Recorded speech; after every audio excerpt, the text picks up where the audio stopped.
আজকে আমি আলোচনা করব কেরালার এক অঞ্চলকে নিয়ে, যেখানে কিনা নিচু জাতের মেয়েদের স্তন ঢেকে রাখার জন্য কর প্রদান করতে হতো। সেখানকার সোহানা নামের একজন মেয়ে স্তন কর দিতে চায় না, তাই ব্রিটিশরা তাদের উপর অমানবিক অত্যাচার করে। আর আপনারা তো জানেন, ব্রিটিশরা গরিব ও অসহায়দের উপর খুবই অত্যাচার করত।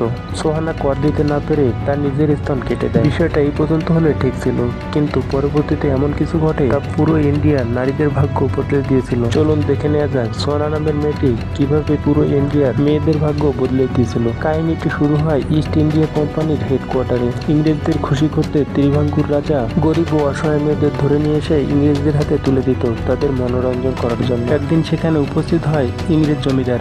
এখানে সে পালোয়ানদের কুস্তি লড়াই দেখতে চায়। এখানে তার মন রক্ষা করার জন্য শহর থেকে পালোয়ান ভাড়া করে আনা হয়, কিন্তু সেখানে থাকা পালোয়ানদের মধ্যে একটি শর্ত জুড়ে দেওয়া হয়, এই কুস্তি লড়াইয়ের মধ্যে যে জিতবে সে অন্যজনকে মেরে ফেলবে। অন্যদিকে হেডকোয়ার্টারের মধ্যে রাকিব নামের একটি ছেলে দেখা করতে আসে, কিন্তু সে নিচু জাতের থাকায় সে হেডকোয়ার্টারের ভিতরে ঢুকতে পারছিল না। এরপর তাকে জোরপূর্বক ভিতরে নিয়ে আসা হয়। তাকে দেখে জমিদার অনেক রেগে যায়। এরপর লোকটি যখন জমিদারকে বলে, আমি 1000 স্বর্ণ মুদ্রা আপনার বাড়িতে পাঠিয়ে দিয়েছি, এরপর জমিদার তাকে কিছুই বলে না। তারপরে তাকে ভিতরে নিয়ে আসা হয়। অন্যদিকে পালোয়ানদের মধ্যে লড়াই চলতেছিল, তারা একে অপরকে মারতেছিল, কিন্তু কেউ কাউকে মেরে ফেলতেছিল না। অন্যদিকে আমরা দেখতে পাই ইংরেজ অফিসাররা গরিব মেয়েদেরকে ধরে নিয়ে তাদের রুমে যাইতেছে। অপরদিকে আমরা দেখতে পাই পালোয়ানদের মধ্যে লড়াই করতে করতে একজন খুবই আহত হয়ে যায়, আর পালোয়ানটি তাকে মেরে না ফেলার জন্য খুবই অনুরোধ করে এবং সে তার বিবেকের কাছে হেরে যায়। এরপর পালোয়ানটিকে মারতে পারে না। এটা দেখে এক ইংরেজ অফিসার খুবই রেগে যায় এবং সে নিজেই মারার জন্য এগিয়ে আসে। এসব দেখে রাকিব অনেকটাই সহ্য করতে পারে না। এরপর সে প্রতিবাদ জানায়। এটা দেখে ইংরেজ অফিসাররা অনেকটাই রেগে যায় এবং তাকে হত্যা করতে এগিয়ে আসে। এরপর রাকিব সেখান থেকে কোনো রকমে হেডকোয়ার্টার থেকে পালিয়ে যায়। এরপর কয়েকটা বছর পেরিয়ে যায়। এরপর আমরা একটি রাজমহল দেখতে পাই। সেখানে থাকা সমস্ত মন্ত্রীদের ডাকা হয় একটি গুরুত্বপূর্ণ বৈঠকের জন্য।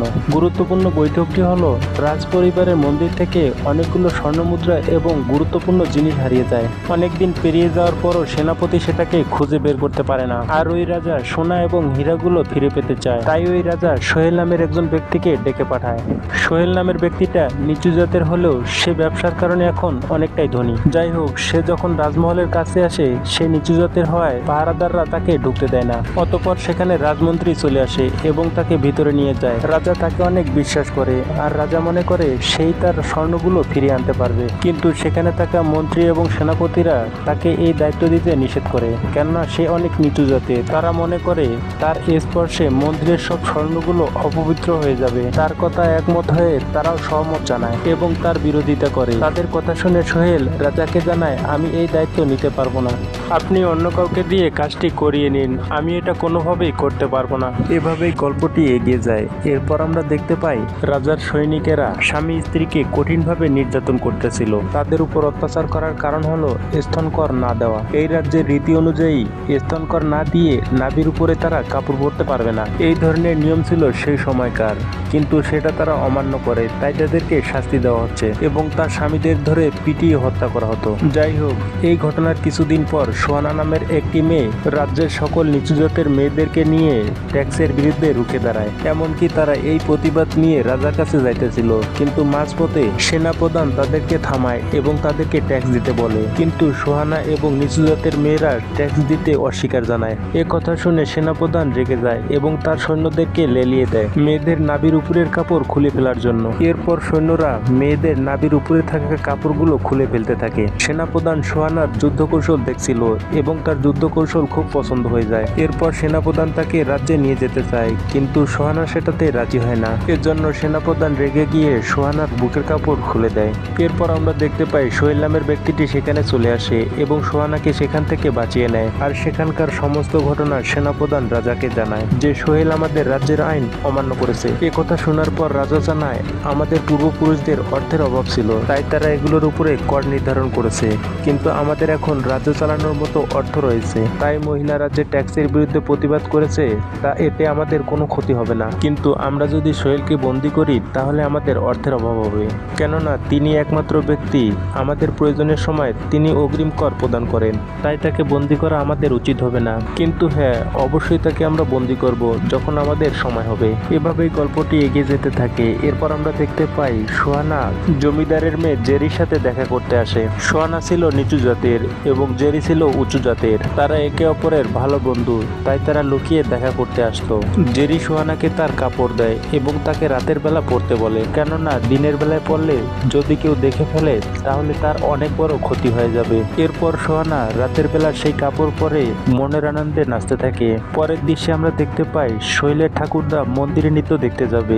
সোহেল তার ঠাকুরদাকে নিষেধ করে, কেননা নিচু জাতের সেখানে প্রবেশ নিষেধ, কিন্তু তার ঠাকুরদা তার বাধা উপেক্ষা করে সেখানে চলে যায় এবং মন্দিরের দেওয়ালের বাইরে থেকে সেই নৃত্য দেখতে থাকে। এই ঘটনা রাজা এবং তার সঙ্গের কয়েকজন লোক দেখতে পায়। তার ঠাকুরদা নিচু জাতের লোক বলে তাকে রাজা অনেক তিরস্কার করতে থাকে।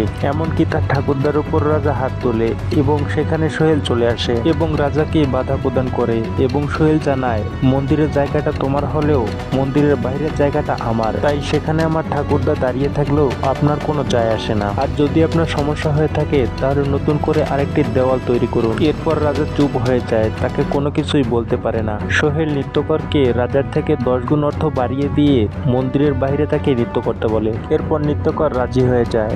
এরপর রাজা সেখান থেকে চলে যায়। এরপর রাজা সোহেলের উপর ক্ষিপ্ত হয়ে সোহেলকে বন্দি করে। অন্যদিকে আমরা দেখতে পাই রাজা মন্দিরের স্বর্ণ নিয়ে অনেক দুশ্চিন্তা করছিল এবং দিন দিন রাজার শরীর খারাপের দিকে যেতে থাকে। এই অবস্থায় রাজাকে দেখে রানী অনেকটাই চিন্তিত হয়ে যায়। তাই রাজার অজান্তে রানী সোহেলকে কারাগার থেকে মুক্তি করে দেয় এবং চুরি হয়ে যাওয়া স্বর্ণ এবং হীরাগুলো তাকে উদ্ধার করে আনতে বলে। রানীর অগাধ বিশ্বাস ছিল যে সোহেল সেই স্বর্ণগুলো এবং হীরাগুলো খুঁজে আনতে পারবে। প্রথমে সে রাজি হতে চায় না, কিন্তু রানীর অসহায় অবস্থা দেখে সে রাজি হয়ে যায়। এরপর আমরা দেখতে পাই চুরি হয়ে যাওয়া স্বর্ণগুলো মাটি থেকে একজন বের করতেছিল এবং সেখানে সোহেল উপস্থিত হয়ে যায় এবং সেখান থেকে স্বর্ণগুলো উদ্ধার করে এবং স্বর্ণের সাথে চোরকেও সাথে নিয়ে রাজদরবারে চলে যায়। ওই স্বর্ণ চোরকে দেখতে সাধারণ জনগণ অনেকেই উপস্থিত হয়। সেই লোকের ভিড়ে সেখানকার মহিলারা কোমরের উপরে কাপড় পরে আসে। এটা যখন মন্ত্রী রাজাকে জানায়, এই বিষয়ে রাজা তখন আর কিছুই বলে না, কেননা সেখানে থাকা সোহেলই একমাত্র ব্যক্তি যে মন্দিরের গহনা ফিরিয়ে আনতে সক্ষম হয়েছে। সোহেলের এই কাজে খুশি হয়ে রাজা তাকে সেনাপতি হিসাবে নিযুক্ত করেন। এরপর আমরা দেখতে পাই সোহেল বড় বড় জাহাজ নিয়ে অন্য অন্য দেশে রপ্তানি করতে থাকে। এর কিছুদিন পরে আমরা দেখতে পাই সোহানা জেরিকে নিয়ে সোহেলের সাথে দেখা করতে আসে। সোহানা সোহেলকে জানায় তার বাবা মা জোর করে বিয়ে দিতে চায় এক বৃদ্ধ রাজার সাথে, যার বয়স কিনা 90-এর বেশি। এটা জানিয়ে সে সোহেলের কাছে সাহায্য চাইতে যায়। এরপর সোহেল জানায় সে নিচু জাতের মেয়েদের জন্য উঁচু জাতের মানুষদের সাথে লড়াই করতে যায়, তাই এই লড়াই তোমাকে একাই লড়ে যেতে হবে। এরপর সোহেল জেরিকে বিষয়টা বুঝিয়ে বলে এবং বলে, তুমি যদি বুদ্ধিমতী হও তাহলে তুমি আমার বিষয়টা বুঝবে। এরপর জেরির সাথে ওই বৃদ্ধ লোকটির বিয়ে হয়ে যায়। এরপর প্রথম রাতে যখন বৃদ্ধ লোকটি তার সাথে সহবাস করতে যায় তখন জেরি সোহেলের কথা মনে করে এবং সেই বৃদ্ধ লোকটিকে সে মেরে ফেলে। এরপর আমরা দেখতে পাই সেনাপতি যখন স্বর্ণচোরটিকে কারাগারে দেখতে আসে তাকে বলে, তুমি যদি সোহেলকে মেরে ফেলতে পারো তাহলে গহনার বাকি অংশ তোমাকে দিয়ে দেওয়া হবে। অন্যদিকে আমরা দেখতে পাই মন্ত্রী এবং তার সৈন্যদের নিয়ে গ্রামে ঘুরতে আসে। এরপর তারা যখন দেখতে পায় তারা নাভির উপরে কাপড় পরেছে, এরপর তারা তাদের কাছ থেকে ট্যাক্স চায়। এরপর তারা যখন ট্যাক্স দিতে রাজি হয় না তাদেরকে ধরে নিয়ে আসতে বলে এবং তাদেরকে ধরে নিয়ে এসে তাদেরকে গরম লোহা ছেঁকা দিতে থাকে। এটা যখন সোহেল জানতে পারে তিনি তখন অনেকটাই রেগে যায় এবং বলে এর প্রতিশোধ নেওয়া হবে। পরের দিন কুলদেবতার মন্দিরে পুজো দিতে যায়। সেই দিন পুরো কাপড় পরে এবং নাকে গহনা পরে আসতে বলে। অন্যদিকে এই খবরটি রাজার কানে পৌঁছে যায়। এরপর রাজা সেখানে চলে আসে এবং সকলকে কাপড় খুলে ফেলতে বলে, নতুবা ট্যাক্স দিতে বলে। সোহেল যখন এর প্রতিবাদ জানায় তখন রাজা খেপে যায় এবং সৈন্যরা তার উপর আক্রমণ করে। সোহেল সৈন্যদের একের পর এক সবাইকে মারতে থাকে। অন্যদিকে সোহেলের ঠাকুরদাকে এক সৈন্য মেরে ফেলে। এই সেই সৈন্য যে কিনা সোহানার বুকের কাপড় খুলে নিয়েছিল। যাই হোক, এরপর রাজদরবারে সকলকে ডাকা হয়। সোহেল জানায় সে আমার ঠাকুরদাকে বিনা দোষে মেরে ফেলেছে আর সেনাদেরকে মারার জন্য আমার কোনো অনুশোচনা নেই, কেননা ওই সৈন্য রাজদরবারের সকল খবর ওই স্বর্ণচোরকে পাঠাতো। ওই স্বর্ণ চুরি হওয়ার জন্য মন্ত্রী এবং ওই চোরটি দায়ী ছিল। এরপর রাজা রাজমন্ত্রীকে কারাগারে নিক্ষেপ করে। এরপর রাজা জানায় কয়েকদিন পর তদন্তের মাধ্যমে শুনানি শোনানো হবে এবং সোহেলকে রাজা মুক্ত করে দিতে বলে, কেননা সে যা করেছে সাধারণ মানুষের ভালোর জন্যই করেছে। পরের দিন রাতের বেলা মন্ত্রীরা সোহেলকে হত্যা করার জন্য পরিকল্পনা করে। করে, কেননা রাজা যখন তদন্ত করবে তখন তাদের নামও বেরিয়ে আসবে, তাই তারা তাদের পথের কাঁটাকে রাখতে চায় না। পরের দিন সোহেল যখন রাত্রেবেলা তার বাণিজ্যিক জাহাজ নিয়ে যাইতেছিল, মন্ত্রীরা বুদ্ধি করে তার খাবারের সাথে ঘুমের ওষুধ মিশিয়ে দেয়। সেই খাবার খেয়ে তারা বাণিজ্যের উদ্দেশ্যে রওনা হয়। এরপর মাঝ রাস্তায় তারা যখন ঘুমিয়ে পড়ে, মন্ত্রীদের পাঠানো সৈন্যরা সকলকেই মেরে ফেলে। সোহেলের হঠাৎ করে ঘুম ভেঙে যায় এবং সে দেখে তাদের সকলকেই মেরে ফেলেছে। সোহেল তাদের সাথে লড়াই করতে চায়, কিন্তু ঔষধের ওভারডোজের কারণে সে তাদের সাথে কুলিয়ে উঠতে পারে না। মন্ত্রীরা সকলেই মিলে তাকে সেখানেই মেরে ফেলে। পরের দিন মন্ত্রীরা সোহানাকে ধরে নিয়ে আসে ট্যাক্স না দেওয়ার কারণে, এবং তার বাবা মার উপর খুবই অত্যাচার করতে থাকে। তার বাবা মার উপর অত্যাচার করা দেখে সোহানা সেটা সহ্য করতে পারে না। এরপর সোহানা স্তন কর দিতে রাজি হয়ে যায়। এরপর সে তার বাড়ির ভিতরে ঢুকে এবং সেখান থেকে বেরিয়ে এসে সে তার স্তন কেটে ফেলে এবং এটা নিয়ে রাজাকে ট্যাক্স হিসেবেই দিতে বলে। অতিরিক্ত রক্তক্ষরণের ফলে সে সেখানেই মারা যায়। আর এই খবরটি যেন রাজার কাছে না পৌঁছায়, আর এই প্রমাণ না রাখার জন্য সোহানাকে সেখানেই পুড়িয়ে ফেলা হয়। সোহানার হবু স্বামী এটা সহ্য করতে না পেরে সে সেখানেই ঝাঁপ দেয় এবং সেও সেখানে পুড়ে মারা যায়। গ্রামবাসী এসব দেখে আর সহ্য করতে পারে না।